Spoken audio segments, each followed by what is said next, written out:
सामने से कैमरा चल रहा है। आकांक्षा म्यूजिक।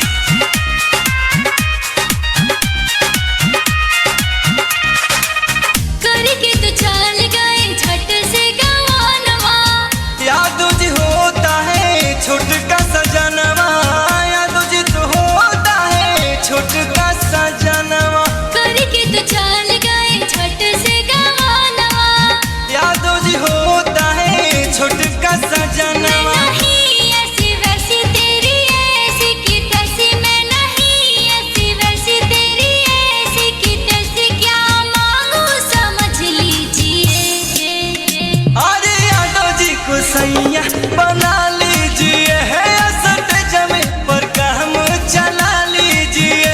यादव जी को सैया बना लीजिए, असट जमे पर काम चला लीजिए। हेलो बारात मालिक, इनको देखिए संभालिए, नहीं तो अभी गाना बंद हो जाएगा। अरे कौन बंद कराएगा रे?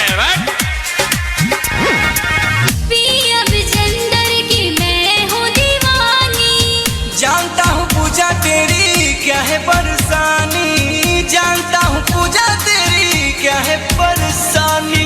पिया विजेंदर की मैं हूँ दीवानी, जानता हूँ पूजा माही तेरी परेशानी। सुना राहुल दीवाना तू तो बना ना परवाना, सुना राहुल दीवाना तू तो बना ना परवाना, ऐसा गलती ना फिर कीजिए।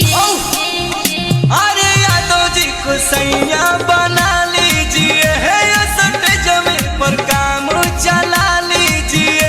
आज यादव जी को सैया बना लीजिए, असट जमे पर काम चला लीजिए।